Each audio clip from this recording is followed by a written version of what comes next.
Frères et sœurs dans le Christ, bonjour. Bienvenue au dimanche de la Pentecôte. Que l'Esprit Saint nous aide à entrer dans le message des textes de ce jour. Première lecture du livre des Actes des Apôtres, chapitre 2, versets 1 à 11.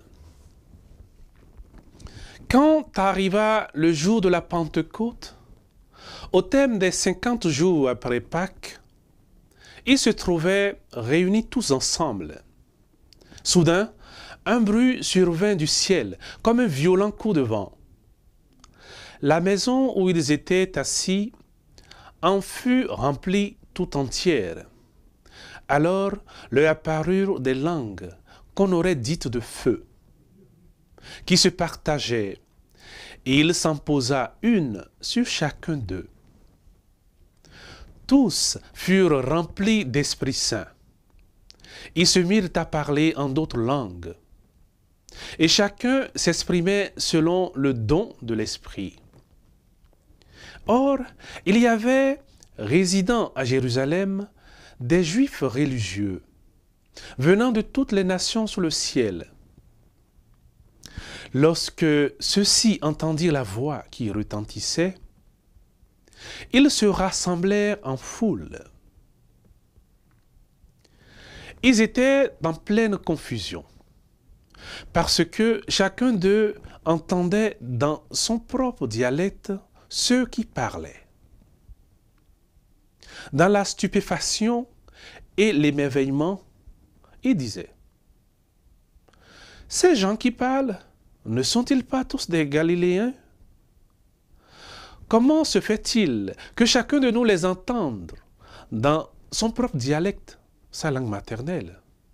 Parthes, Mèdes et Élamites, habitants de la Mésopotamie, de la Judée et de la Cappadoce, de la province du Pont et de celle d'Asie, de la Phrygie et de la Pamphylie, de l'Égypte et des contrées de Libye proches de Cyrène, Romains de passage, Juifs de naissance et convertis, Crétois et Arabes, tous, nous les entendons parler dans nos langues des merveilles de Dieu. Parole du Seigneur. Frères et sœurs, c'est la fête de la Pentecôte, le 50e jour après Pâques, le jour où l'Esprit Saint descend du ciel pour embraser l'Église naissante, comme un feu qui ne détruit pas mais qui purifie, qui ne consume pas mais qui illumine. Ce texte des Actes des Apôtres est plus qu'un récit spectaculaire. Il est un événement fondateur, une naissance vivante, où l'on voit le peuple de Dieu devenir corps vivant, missionnaire et universel. Le contexte est clair. Les disciples sont rassemblés, encore marqués par les apparitions du ressuscité, dans l'attente de cette promesse faite par Jésus. Vous recevrez une force. Actes des Apôtres, chapitre 1, verset 8. Et voici que soudain, un bruit comme un violent coup de vent emplit la maison. Puis des langues de feu se posent sur chacun d'eux. Signe que l'Esprit ne vient pas en masse indistincte, mais touche chacun personnellement, sans exclure ni uniformiser. Tous sont remplis de l'Esprit et parlent en d'autres langues, non pour créer la confusion, mais pour que chacun entende dans sa langue natale les merveilles de Dieu. Verset 11. Ce n'est plus Babel, où les langues divisent, mais c'est la Pentecôte, où les langues unissent. Confère Genèse 11. À Babel, les hommes voulaient construire une tour vers le ciel pour leur propre gloire, et Dieu les dispersa. Mais à Jérusalem, les hommes reçoivent le feu du ciel, non pour se grandir, mais pour annoncer Dieu. Et l'Esprit les rassemble. Frères et sœurs dans le Christ, 3 grandes leçons naissent de cet événement, et elles sont plus actuelles que jamais. Première leçon. L'Esprit Saint suppose et souhaite que nous nous rassemblions. Le texte commence ainsi. Ils se trouvaient réunis tous ensemble. Verset 1. Ce n'est pas un détail. L'unité appelle la présence. L'Esprit descend là où on se tient en communion, non dans l'isolement stérile ou la foi solitaire. Il descend sur une église rassemblée, priant d'un même cœur, tenant bon dans l'attente. C'est une invitation puissante pour nous aujourd'hui. Comment voulons-nous recevoir l'Esprit si nous restons dispersés, divisés, absents, fermés? L'Esprit unit, mais il commence par rassembler. Alors, rassemblons-nous dans la prière, dans l'écoute, dans l'humilité. C'est là que le souffle descend. Deuxième leçon. Quand l'Esprit est là, il faut proclamer les merveilles de Dieu. Tous les témoins de la scène entendent les apôtres parler des merveilles de Dieu. Verset 11. L'Esprit ne vient pas pour donner une émotion spirituelle passagère, mais pour ouvrir la bouche et faire parler le cœur. Quand il vient, on ne peut plus se taire. On proclame, on témoigne, on chante, on parle de ce que Dieu a fait. Pas pour soi-même, mais pour les autres. Et dans la langue des autres. C'est l'appel missionnaire de la Pentecôte. Proclamer non nos idées, mais les merveilles de Dieu. Non dans nos codes, mais dans le langage de l'autre. Non pour convaincre, mais pour témoigner. Une église silencieuse, c'est une église qui étouffe l'esprit. Une église qui proclame les merveilles de Dieu, même au milieu du monde complexe, est une église fidèle au souffle qui l'a fait naître. Troisième leçon. L'Esprit fait tomber les barrières culturelles et ouvre un chemin universel. Parthes, Mèdes, Élamites, Crétois et Arabes, versets 9 à 11. La liste des peuples présents à Jérusalem n'est pas un détail folklorique. Elle est le symbole d'une humanité éclatée, mais désormais réconciliée. L'Esprit n'abolit pas les identités, il les assume, les éclaire, les relie. L'Esprit Saint n'uniformise pas. L'Esprit Saint n'uniformise pas. Il universalise. Il ouvre l'Église au monde entier, sans frontières, sans caste, sans supériorité. Il fait de la diversité une richesse, non une menace. C'est ainsi qu'il prépare la grande communion du royaume. Celle où chaque peuple, chaque langue, chaque culture proclamera Dieu dans sa splendeur. Alors aujourd'hui, en ce jour de feu et de souffle, ouvrons notre cœur à l'esprit de Pentecôte. Rassemblons-nous, car c'est là qu'il descend. Parlons de ses merveilles, car c'est ainsi qu'il agit. Accueillons tous nos frères et sœurs, car c'est ainsi qu'il unit. Et que notre Église ne crée ni le vent, ni les langues, ni les différences.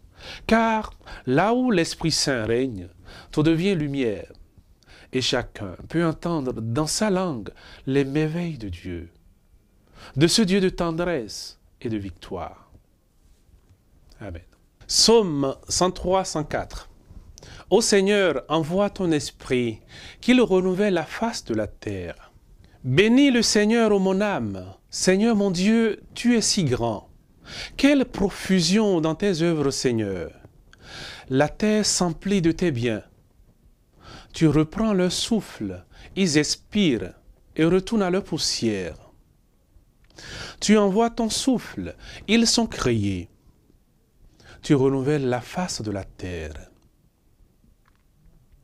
Gloire au Seigneur à tout jamais. Que Dieu se réjouisse en ses œuvres. Que mon poème lui soit agréable. Moi, je me réjouis dans le Seigneur. L'esprit que l'Église célèbre en ce jour de Pentecôte n'est pas né à Jérusalem dans le feu d'une chambre haute. Il souffle depuis l'origine des temps, présent dans les premières lignes de la Genèse, planant sur les eaux primordiales. Ce psaume 103-104 nous en offre l'écho. C'est un hymne cosmique où le souffle de Dieu ne se contente pas d'animer, mais crée, renouvelle, transforme. Tu envoies ton souffle, ils sont créés. Tu renouvelles la face de la terre. Verset 30. Le psaume ici devient plus qu'un chant. Il est une confession, une profession de foi dans l'esprit comme force de vie. Quand Dieu respire, tout devient vivant. Quand il rôtit son souffle, tout retourne à la poussière. C'est le rythme sacré de la création, fragile, mais soutenu par la fidélité divine, tenu non par le hasard, mais par la main invisible du vivant. Lu en ce jour de Pentecôte, ce psaume nous montre l'Esprit non seulement comme un feu missionnaire, mais aussi comme un souffle créateur. Celui qui a mis en marche les galaxies et ouvert les fleurs, c'est le même qui descend aujourd'hui dans nos cœurs. Et de cette œuvre jaillissent deux leçons qui nous engagent profondément. Première leçon. L'Esprit de Dieu est la source de toute vie véritable. Le psaume dit, tu reprends leur souffle, ils expirent. Tu envoies ton souffle, ils sont créés. Versets 29 et 30. Notre souffle, notre vie, notre mouvement ne sont pas des acquis. Ils sont reçus, donnés, partagés. Et c'est l'Esprit qui les rend possibles. Sans lui, nous sommes comme une lampe sans flamme, un champ sans voix, un arbre sans racines.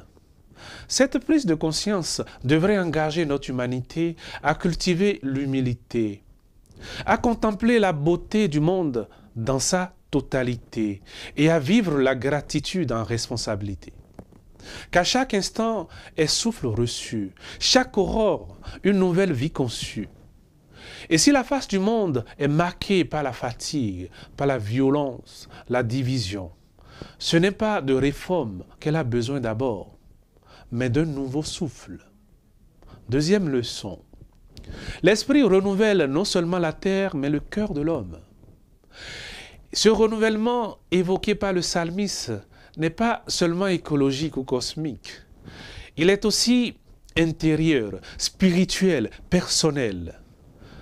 Que mon poème lui soit agréable. Moi, je me réjouis dans le Seigneur. Verset 34. Celui qui a reçu le souffle de Dieu devient poète. Il devient prière, il devient louange. Il ne regarde plus la vie comme un droit, mais comme une grâce. Il n'habite plus la terre comme un maître, mais comme un serviteur. C'est l'Esprit qui renouvelle le regard, le langage, l'élan du cœur. C'est lui qui fait de nos jours des offrandes, de nos gestes des semences, de notre vie une danse. En ce jour de Pentecôte, frères et sœurs, reprenons le refrain du psaume avec ferveur et foi. Ô Seigneur, envoie ton esprit qui renouvelle la face de la terre, mais disons-le aussi en silence. Ô Esprit Saint, viens renouveler ma terre intérieure, qu'elle redevienne fertile, souple, joyeuse. Souffle et je vivrai, parle et je croirai, descends et je bénirai.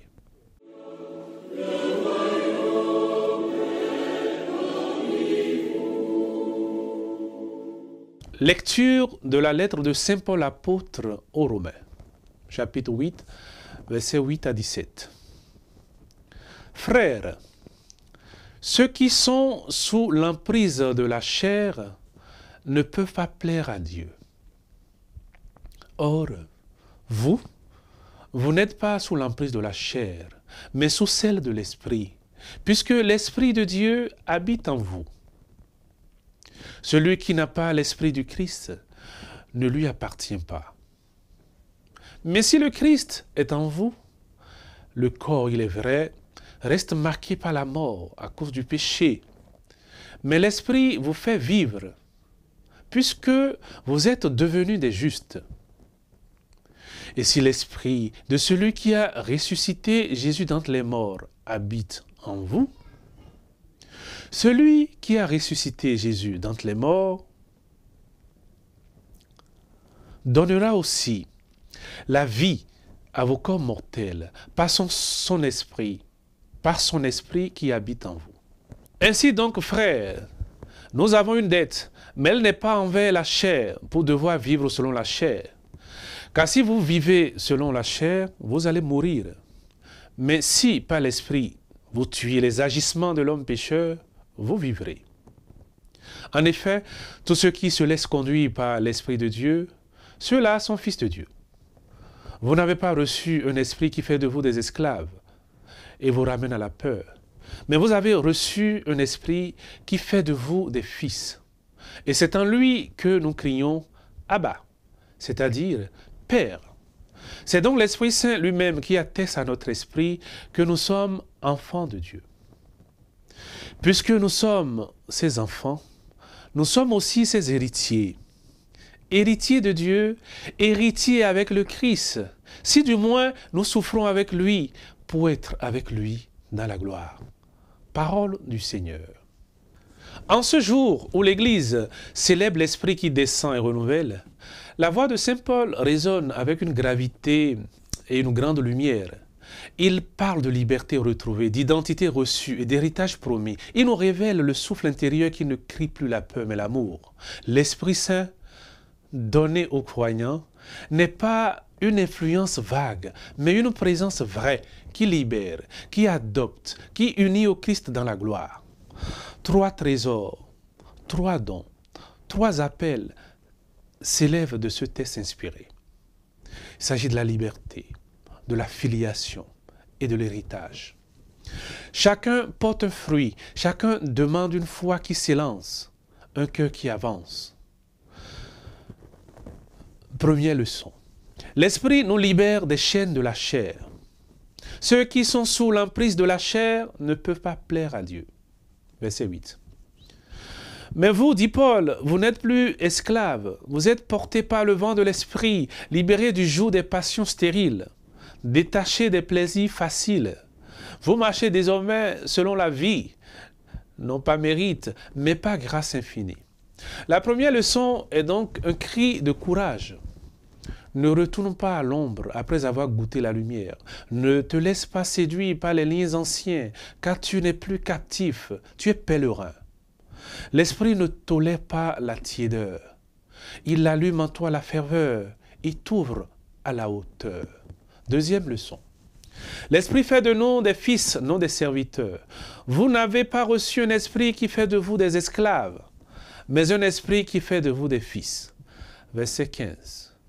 Et c'est en lui que nous crions Abba.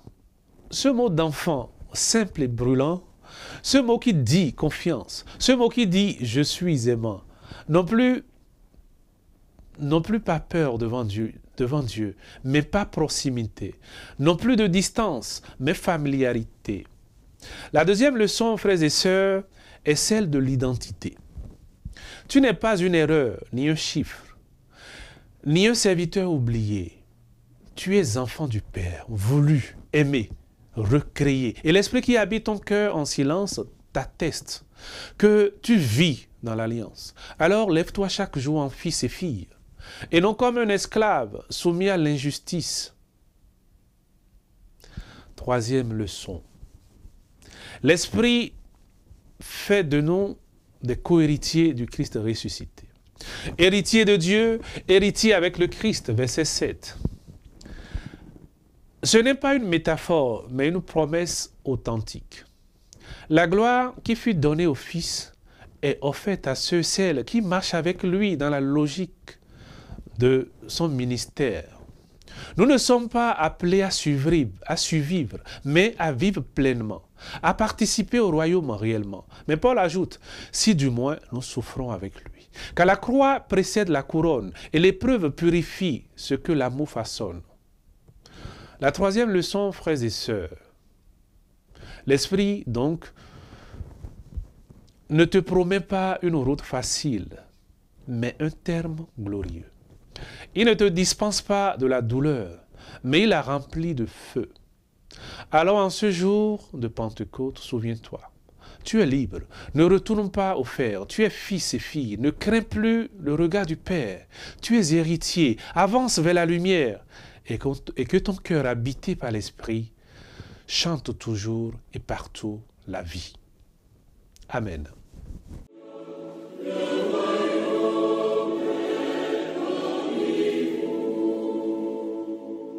Évangile de Jésus-Christ selon Saint Jean. En ce temps-là, Jésus disait à ses disciples, « Si vous m'aimez, vous garderez mes commandements. Moi, je prierai le Père et il vous donnera un autre défenseur qui sera pour toujours avec vous. Si quelqu'un m'aime, il gardera ma parole, mon Père l'aimera. Nous viendrons vers lui et chez lui, nous nous ferons une demeure. Celui qui ne m'aime pas ne garde pas mes paroles. Or, la parole que vous entendez n'est pas de moi. Elle est du Père qui m'a envoyé. Je vous parle ainsi tant que je demeure avec vous. Mais le défenseur, l'Esprit Saint, que le Père enverra en mon nom, lui vous enseignera tout et vous fera souvenir de tout ce que je vous ai dit. Acclamons la parole de Dieu. Jean le martèle sans embâche. Pour recevoir en plénitude le Saint-Esprit, il faut commencer par aimer. Cela n'étonne guère car lui, le disciple bien-aimé, parle d'expérience. Il sait ce que c'est que d'être saisi par l'amour du Maître, de se reposer sur sa poitrine, de vivre dans l'intimité d'un cœur brûlant. Dans l'évangile de ce jour, Jésus lit clairement le don de l'Esprit à l'amour véritable. Il dit, « Si vous m'aimez, vous garderez mes commandements. Moi, je prierai le Père et il vous donnera un autre défenseur. » Versets 15 et 16. Nous ne sommes donc pas dans le registre du spectaculaire, mais dans celui de la relation, de la fidélité, de la vérité. Recevoir l'Esprit, ce n'est pas vivre une expérience intense un jour isolé. C'est accueillir en soi le souffle de Dieu qui unit, éclaire et soutient. Trois aspects essentiels se dégagent ici, comme les trois branches d'un même feu vivant. Premier aspect. L'Esprit est l'amour du Père et du Fils, et il nous plonge dans cet amour. L'Esprit Saint n'est pas une force vague, ni une influence passagère. Il est une personne divine, lien vivant entre le Père et le Fils, circulation d'amour éternel. Dans la Trinité, le Père donne tout au Fils, le Fils rend tout au Père, et l'Esprit est ce don mutuel, devenu souffle vivant. C'est pourquoi ceux qui aiment vraiment reçoivent l'Esprit, non comme un dû, mais comme une grâce. Mon Père l'aimera, nous viendrons vers lui et nous ferons chez lui notre demeure, dit Jésus. Verset 23. Quand l'Esprit entre dans un cœur, il y attire toute la Trinité. Dieu ne visite pas de loin, il s'installe. Il ne passe pas comme une brise, il habite comme un feu discret et profond. Et ce feu n'est autre que l'amour éternel, versé dans le cœur du croyant. Celui qui vit dans l'Esprit devient demeure divine, temple vivant, reflet de l'amour infini. Deuxième aspect, l'Esprit nous fait garder la parole de Dieu. L'amour n'est pas seulement émotion, il est engagement. C'est pourquoi Jésus dit, « Si quelqu'un m'aime, il gardera ma parole. » Verset 23. Et aussitôt il promet que l'Esprit vous enseignera tout et vous fera souvenir de tout ce que je vous ai dit. Verset 26. Le Saint-Esprit n'apporte pas un discours nouveau. Il rappelle, il approfondit, il actualise la parole du Christ. Il ne remplace pas l'Évangile, il éclaire. Il ne détourne pas de la vérité révélée. Il y conduit avec douceur et force. Sans l'Esprit, la parole reste lettre morte. Avec lui, elle devient pain vivant. C'est lui qui ouvre l'intelligence à l'écriture, fait vibrer une phrase, éclaire une décision, console dans la nuit. Il grave la parole de Dieu, non sur des tables de pierre, mais dans le cœur de chair. Et celui qui écoute l'Esprit apprend à garder la parole, non par devoir, mais par amour. Troisième aspect. L'Esprit est notre défenseur, notre paraclet. Jésus l'appelle un autre défenseur, verset 16, c'est-à-dire un parakletos, un mot grec aux 1000 résonances. Avocat, consolateur, guide, témoin.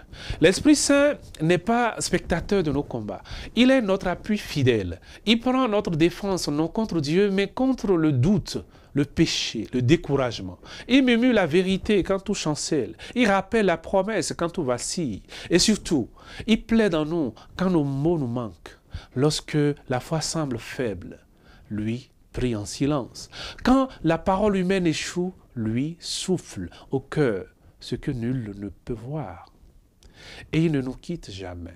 Jésus l'a promis. Il sera pour toujours avec vous, verset 16. Toujours, non dans la sensation, mais dans la fidélité. Alors aujourd'hui, frères et sœurs, ouvrons nos vies à l'Esprit consolateur. Aimons, gardons la parole et laissons l'Esprit faire de nous des témoins ardents, des cœurs brûlants, des demeures vivantes. Viens, Esprit d'amour, souffle de Dieu vivant. Enseigne-nous le vrai, fais-nous marcher humblement. Garde-nous dans la parole, défends-nous dans la nuit et demeure en nous à jamais pour la gloire et pour la vie. Amen.